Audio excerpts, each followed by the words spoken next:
सैनिक भाइयों नमस्कार। आज हम लोग चेन्नई से मोहन रंगन सर कुछ इम्पोर्टेंट जानकारी दे रहे हैं, उसके बारे में जानकारी ले लेंगे। जय हिंद दोस्तों, मैं air veteran corporal Mohan Rangan Chennai से। दोस्तों आज one rank one pension one UFESM, ये यूएफईएसएम के बारे में बहुत लोगों को मालूम नहीं है। ये यूनाइटेड फ्रंट एक्स सर्विसमैन, उसके बाद वारओपी 2 नहीं, उसके साथ साथ साबका, आप सबको मालूम है साबका, फिर वारओपी 2 आईएसएम, फिर वहां में भी साबका, फिर एफए फेडरेशन। दोस्तों ये है क्या? बहुत लोग जो है कंफ्यूज हो जाते हैं। वन रैंक वन पेंशन जो शुरू हुआ था 2014 में, बात शुरू हुआ था एंड में। उस टाइम जो है एक प्रस्ताव दिया गया था।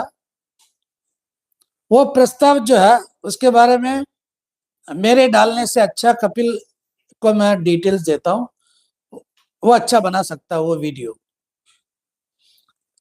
एक मेजर जनरल, ये मत सोचना है कि मेजर जनरल सतबीर सिंह, वो नहीं है।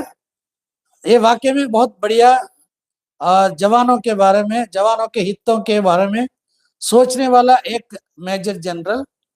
उसने एक प्रस्ताव दिया था और आप समझ लो कि लगभग वो फिनिश होने वाला था, लेकिन वहां पे टांग अड़ाया कुछ ऑफिसर्स ने। ये बहुत लोगों को मालूम ही नहीं है, यहां तक कि साबका सैनिक संघर्ष committee, ADC, voice of ex serviceman, इनमें किसी को मालूम नहीं है ये लेटर क्या है, ये किस तरह का जो परसेंटेज, जो मैं बार बार कहता हूं ना, उसमें सिपाही को जो है 25%, नायक का 27%, इस तरह करके चीफ ऑफ आर्मी स्टाफ का जो है पेंशन का जो है जितने भी है उसके हिसाब से परसेंटेज में था।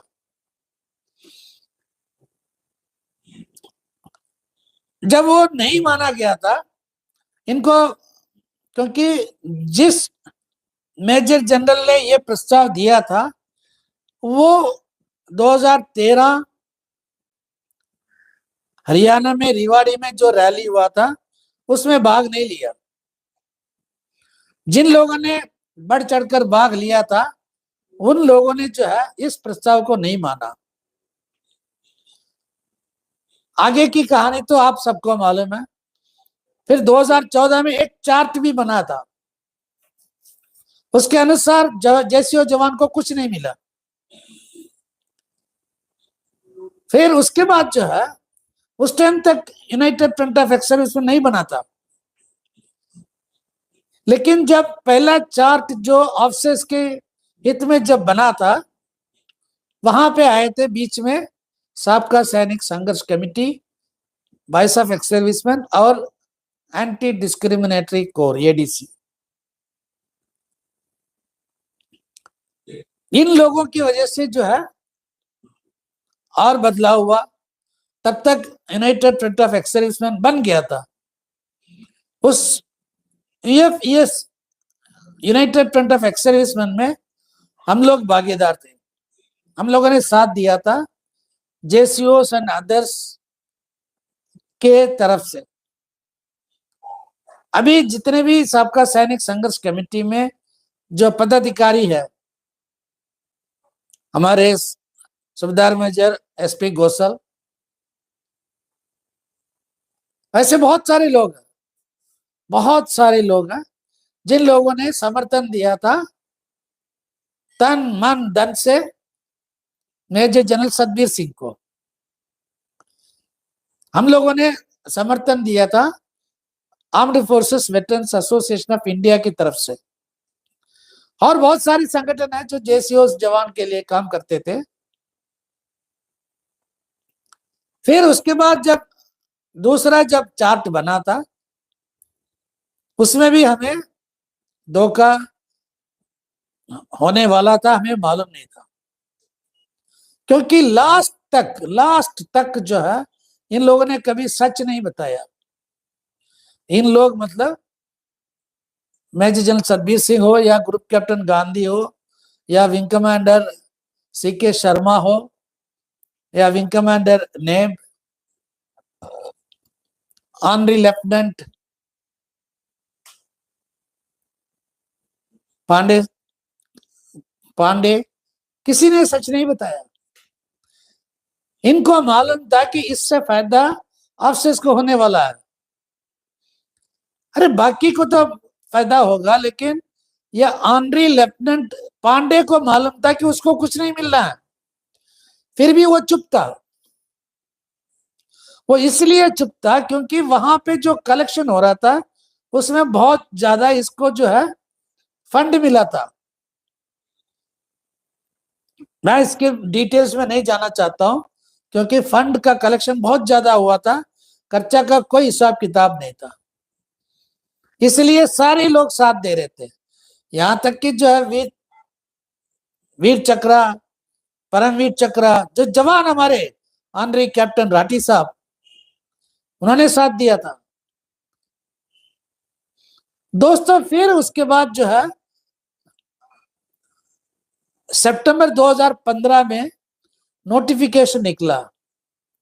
उस नोटिफिकेशन के आधार पे जो ये चाहते थे एनएफयू, वो नहीं था उसमें, और उसमें ऐसे एक क्लास डाल दिया था प्री मैच्योर रिटायरमेंट, यानी कि पीएमआर। दोस्तों हम सब लोग जो है ना, हम सारे के सारे हम फुद्दू के फुद्दू रह गए थे वहां पे, क्योंकि जवानों के लिए क्या कोई पीएमआर का शब्द होता ही नहीं है। अगर आप अपनी पीपीओ में देखोगे तो आपका पीपीओ में लिखा होगा डिस्चार्ज पेंशन, यहां तक कि ऑनरी कैप्टन तक, ऑनरी फ्लाइट लेफ्टिनेंट हो या ऑनरी लेफ्टिनेंट नेवी का, सारे के सारे डिस्चार्ज पेंशन है। लेकिन ऑफिसर्स जो है रिटायरमेंट पेंशन, ऑफिसर्स को पेंशन मिलता है पेंशन ऑन रिटायरमेंट, जवानों को लिखा रहता है पेंशन ऑन डिस्चार्ज। तो इन्होंने ये सोचा कि प्री मैच्योर रिटायरमेंट जब शब्द पढ़ा था, क्योंकि हमारे स्वर्गीय कर्नल कौल साहब भी थे, ये सब माहिर है, कोई ऐसा आदमी नहीं है जिनको कुछ नहीं आता। इन लोगों में से बहुत ज्यादा शातिर दिमाग के आदमी थे। भाई ये प्री मैच्योर रिटायरमेंट जो लिखा है अफसरों के लिए खतरा बन जाएगा, तो इन लोगों ने आवाज उठाया। आवाज ऐसे उठाया था कि अफसर्स के लिए नहीं उठाया, जवानों का नाम लिया कि हमारे जवान 17 साल 18 साल में रिटायर हो जाते हैं। अरे कौन सा जवान रिटायर होता है? 17 साल में डिस्चार्ज किया जाता है। लेकिन ब्यूरोक्रेट्स और पॉलिटिशियंस को क्या पता है, इनको ना रिटायरमेंट या डिस्चार्ज दोनों में अंतर पता ही नहीं है। तो इन्होंने यही सोचा कि भाई यही मौका पेल दो जवानों को भी। ये पीएमआर का जो भी चक्कर अभी हुआ ना, इन सबका जड़ इन्हीं के शब्द मुंह से निकला, यानी कि ऑफिसर्स के मुंह से जो निकला है, हमारे जवान 17 साल 18 साल में रिटायर हो जाते हैं, उनको पीएमआर में अगर ओआरओपी नहीं देगा तो ना इंसाफी। दोस्तों यही मैं ये इसलिए बता रहा हूं ना, हर एक चीज में है ना, अगर आप डीपली देखोगे, जिसको अंग्रेजी में बोलते हैं read in between the lines बोलते हैं, if but subject to provided, ऐसा लैंग्वेज होता है। कहते हैं ना अगर मगर ऐसे। तो उसके बाद जो है 2015 का जब है ना नोटिफिकेशन निकलने के बाद अगर आप मेजर जनरल सतबीर सिंह का अगर वीडियो देखोगे आपको पक्का पता चलेगा कि चक्कर क्या है। उसके बाद जो है 2016 में जब टेबल निकला था सबके सब हैरान हो गए थे क्योंकि जैसे उसको कुछ नहीं मिला, चाहे वो मतलब पक्का नायब सूबेदार 24 साल वाले को मिला था 47 रुपए, और सूबेदार major, honorary lieutenant, honorary captain तक जो है बहुत यानी कि 2-3% की बढ़ोतरी बस। फिर भी जो है ये लोग उन्हीं के पक्ष में खड़े थे। जो मतलब समझदार और जो जिसको बोलते हैं ना आत्मसम्मान, सेल्फ प्रेस्टीज जिसको बोलते हैं, वो लोग बाहर निकले थे हमारे जैसे। वहीं से शुरू हुआ साबका सैनिक संघर्ष में लोगों का आना। हमारे गुरदासपुर के सूबेदार मेजर एसपी गोसल साहब अपने लोगों के साथ साबका सैनिक संघर्ष में शामिल हुआ।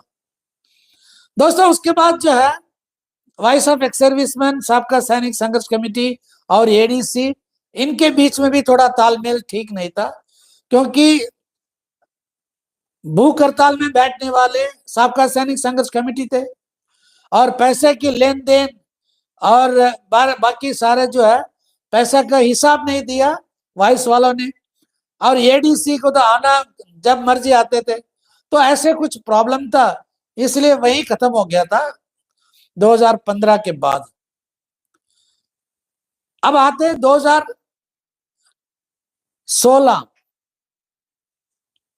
2016 में हमारे मेजर जनरल सतबीर सिंह साहब ने कोर्ट में एक केस फाइल किया था। कोर्ट में जो फाइल किया था केस असली वार ओपी के लिए। उनका कहना है कि ये लंगड़ी वार ओपी है। उन्होंने ये नहीं बताया लंगड़ी वार ओपी कैसे है, लंगड़ी वार ओपी में नुकसान किसको है। इन्होंने जो केस किया था 2016 में, उसके बाद जो भी हुआ था अगले वीडियो में बताऊंगा। मैं लंबा वीडियो नहीं बनाना चाहता हूं, अगले वीडियो में मैं इसके बारे में बताऊंगा। दोस्तों ये सर्कुलर 631 के बारे में फिर याद दिलाना चाहता हूं। 2006 से पहले जितने भी ऑनरी नायब सूबेदार और उनके जो फैमिली पेंशनर है, ये जो डिस्क्रिप्शन बॉक्स में जो लिंक दिया हुआ उस लिंक को क्लिक करके उसमें शामिल हो जाइए, ताकि आगे का प्रोग्राम साबका सैनिक संघर्ष कमेटी के साथ मिलकर कैसे करें इसके बारे में हम विचार कर सकते हैं। जय हिंद, वंदे मातरम, भारत माता की जय।